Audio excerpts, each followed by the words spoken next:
The results of last week's Patreon poll are in, and all the comments who predicted Windy City would win were just as correct as when they predicted In Rear-Endance Day would win the July 4th poll. The moral is, voting is important, but I think we all know why Jack-O-Lantern and Space Invaders got more votes than Windy City.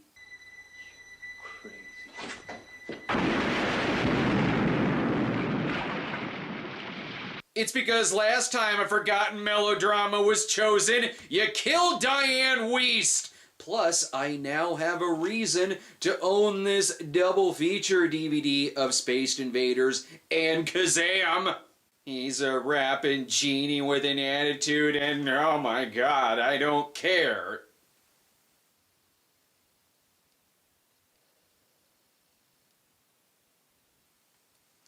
Ugh, enough of that. It's not like the Space Invaders tagline is any better. Earth will never be the same. I'll say, these little shits destroyed it!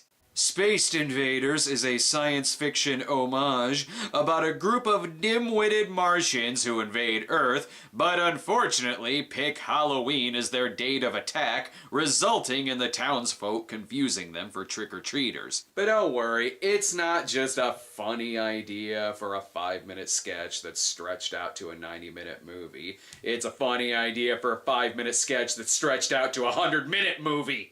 The film comes to us from Touchstone Big Blue Pill Pictures and, Smart Egg. If this was a smart egg, then why is it on its way to the furnace?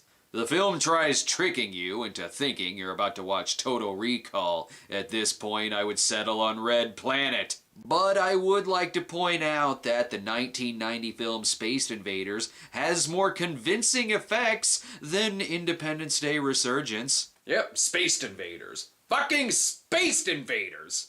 Even if it looks like their ship is on its way to anally penetrate the Heartland. The Martians are currently in a battle against their nemesis, the Arcturans, and the Enforcer droids. And while this may seem like original Star Wars... Where is the Admiral? He summoned us here. The Admiral's tour of duty has ended. And what of the Admiral himself? It has the dialogue and the voice work that sounds like a Star Wars prequel.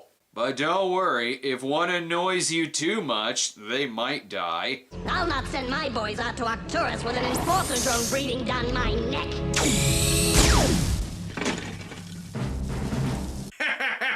That's gonna haunt their dreams for the rest of their lives. Not even Jimmy Carter as director of photography could bring class to this production. The film takes place in Big Bean, Illinois. It's called that so people wouldn't question why everyone smells like ass. But that's not the worst part of this town. What seems to be the problem? Nothing these two barrels can't solve. Threatening town hall meetings with shotguns is really no big deal to the sheriff. Character actor Royal Dano plays Wrench Mueller. He needs to come up with money to save his farm, which is being taken over by Ron Burgundy's redneck brother named Clem Becker. Are we serious with these names? We haven't even gotten to the aliens' names yet. I really hope this movie just branches off into the plot of Hell or High Water. Cletus Von Big Bank here is played by voice actor Greg Berger, who you might know as Odie and Cornfed, but probably not from Space Invaders. He's the least creepy one in this scene. Ain't you kind of big for a Boy Scout?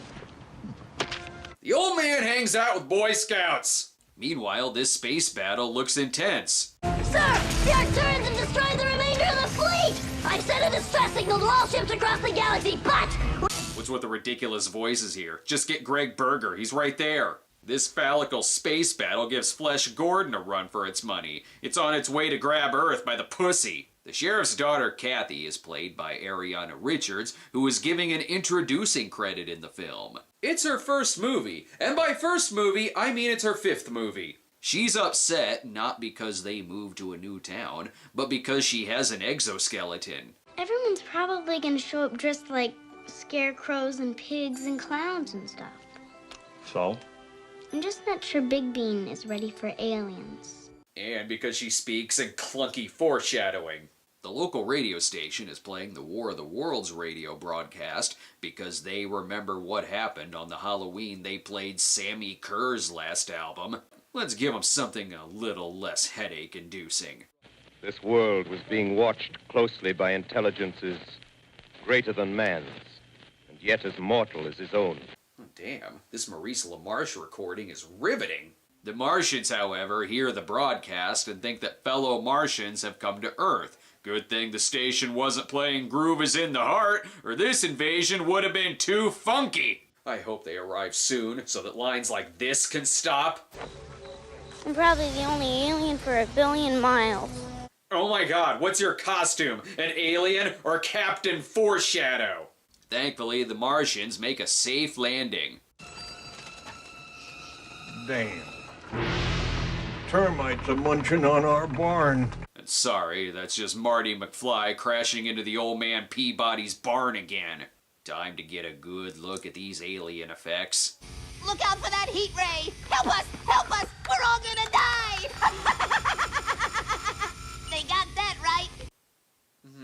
I've seen Nuki. These costumes don't look that bad. But one of the voices sounds really familiar. We got a torqued out digiframus, our mega spaz redundancy pile is on the blink, and it looks like we bruised our boo-boo. Why does the alien sound like Jack Nicholson? I ask this because what would I know about reviews that compare your delivery to Jack Nicholson? It's starting to feel like a setup for Mars attacks. Why would Mars want to attack the puny, insignificant forces of Earth? Especially because there's 2 out of 3 branches of government working for him, and that ain't bad. Wrenchmuller has to look through his hoarding just to verify that they're Martians. There's Martians. I knew it. Oh, well, Jim, it looks as if me and you is the Earth's only hope. We're fucked. These genius aliens are debating on what a country road is. Jesus Christ, are they ever gonna get to kidnapping Santa Claus? By the way, the aliens' names are Bipto, Gigglywig, Blasny, Pez, and Ziploc. I don't know which alien is which. They all look the same to me. Yeah, I said it. And I'm not sure if any of them have any semblance of a real plan. Really, you give these simple earthlings far too much credit. Except to get Ben Tramered as they cross the road. Too soon. Between the aliens and their shtick, and the awkward small talk between Kathy and her new duck friend. What are you supposed to be anyway? I'm a duck. I'm not sure this movie has a reason for being over 90 minutes.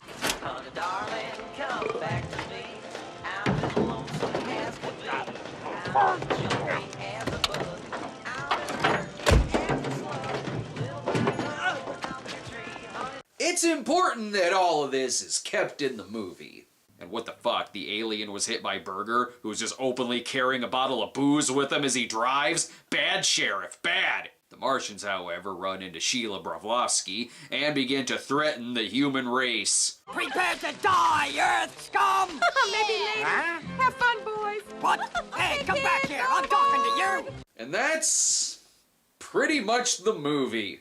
Does no one realize that if these were costumes, they're the most intricate Halloween costumes ever created at the time? These dim-witted Martians aren't even smart enough to know that you really shouldn't get in a car with a random stranger, and why is she collecting children? Well, we have a full tank of gas and lots of empty bags. What shall we do? She's gonna cook all of them. I've seen her house of candy. Why the hell is this Zorro guy still in the movie?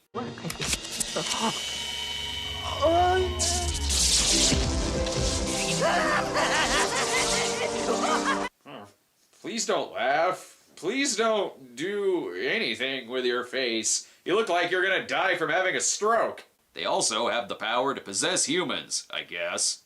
We must keep up the appearance of a normally functioning fuel dispensing depot while we act as undercover agents of Mars. Good God, Third Rock from the Sun doesn't hold up. I guess when he scooped this alien off the front of the truck, he just figured it was a giant ball of snot. Big Bean is the dumbest Illinois town, and it's not even real. Hey, give him here! Oh, line up. It's just a stupid toy. You're not a toy at all, are you? And good job adding a cute robot to tug at my heartstrings. It's working, goddammit! Okay, so not only does this guy openly drink and drive, but look at what he gives the kids. Cigarettes! Okay, forget it. Cigarettes? Seriously? Does this town even have a sheriff, or is that just a costume as well? Uh-oh, don't go grabbing the Zagnut or Beetlejuice will eat you. I'm still weirded out by this whole car trip. She asks if anyone knows the aliens, which if she has to ask who they are, she really shouldn't have been putting them in her car. I would like an answer, young man. Have I got an answer for you? Perhaps I'll just have to remove those little heads of yours and find out for myself. Hey! And she wants to eat their brains. Get the fuck out of there! Or smart off to her so she'll throw you out. When someone points a quad-vectored hyperthermic cosmoblaster at you, it's a fair bet you're about to become toast. Uh-oh. Get out! Great, she kicks them out for their attitude, but was okay with it when they fired their weapon. Naturally, the kids are our only hope against these invaders. This is the more realistic remake of Red Dawn. Though it feels like way more scenes could just end with someone saying, anyway. Nobody gets away from Russell Pillsbury, Deputy Sheriff. Anyway, get back to the Nicholson talk. Gee, officer, what seems to be the problem? Great, there goes my insurance. Maybe you better step back and get the big picture here. That's what more shock treatment would have done to McMurphy. The chief was right to suffocate him. But there is a surprising twist to all of this. This is Orson Welles, ladies and gentlemen. Out of character, to assure you that the War of the Worlds has no further significance than as the holiday offering it was intended to be. That wasn't Maurice LaMarche at all!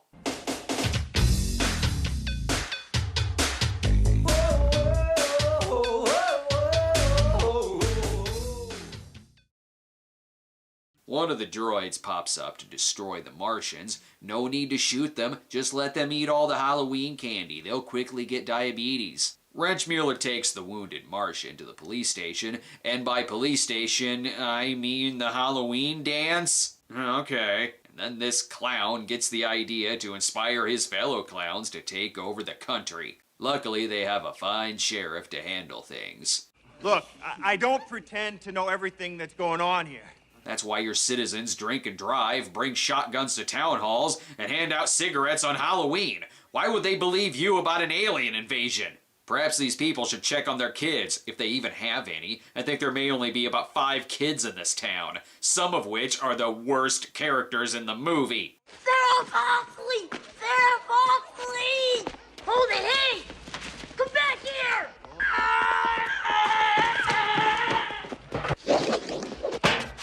Never mess with a Frisbee champion.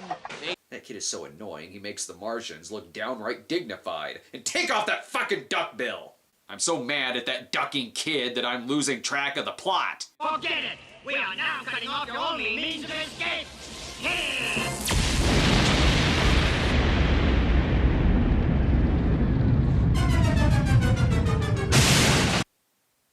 I don't know what is happening. I shouldn't be saying that in the middle of Spaced Invaders. So I might as well assume the aliens are going towards something else shaped like a dildo. Look, they're making their own penis head to attach to it. Anyway, after the movie accidentally sits on the remote and switches it to Halloween 4, we get back to the Martians and whoa, careful there, fellas. You know what happens when you turn on a throbbing silo too much. It comes on your face! Another big one! How many silo dicks have you pleasured?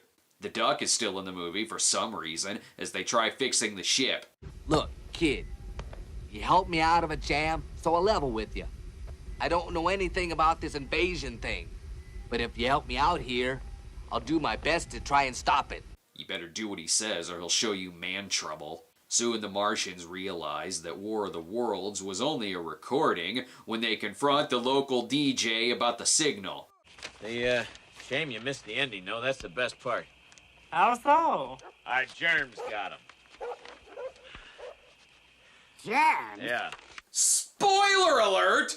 He's trying very hard to fix this ship. Just give it the blue pill from the beginning. That'll give it a jolt. Much like this stick of dynamite the farmer has. You stay there. And I'll be right back. Whew. Well, that'll teach him from ordering from Acme, I suppose. Just kidding. Wrenchmuller tries blowing up the ship, but is put into DVD fast forwarding. How is that going to help this ship take off?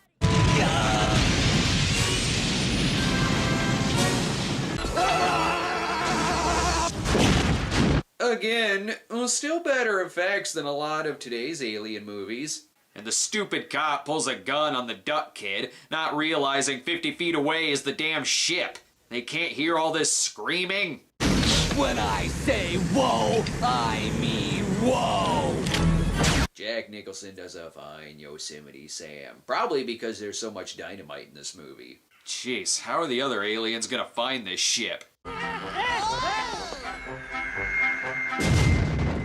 Alright, let's boogie. Easy enough, and yet the sheriff still can't find this fucking thing. It's been about 5 minutes, and not only has the dynamite not gone off, but just putting it in a random hole takes care of it. Should have saved it for the lynch mob. What the hell is that thing? Who cares? Just shoot it! It's really sad that our motto hasn't changed since 1990. There certainly is a lot stacked up against these Martians. They have strategic air commands, nuclear-powered submarines, and John Wayne. Actually, John Wayne passed away years ago. We just have Patrick Wayne now. You might have a chance. That is, if you don't care about bad karma. If you let your friends blow up the Earth, I'll never speak to you again. I kind of think that problem will take care of itself. The aliens threaten the rednecks with blowing up the Earth. Now none of them will ever speak to each other again. Let's let him have it. Give me that. Prepare to die, Earth scum. Well, we all survived when Fat Grandma blew up the Earth. I'm sure we can survive these aliens as well. Prepare to die, Earth scum. Prepare to die, Earth scum. I'm gonna make sure they carve that on your tombstone.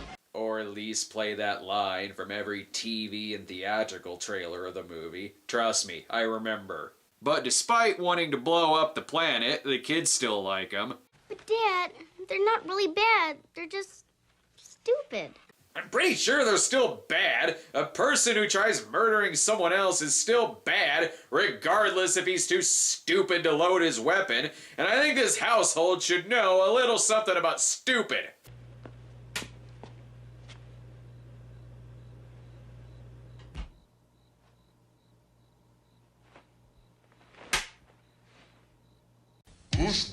This movie still has a half hour left, and I think it's easy to see why.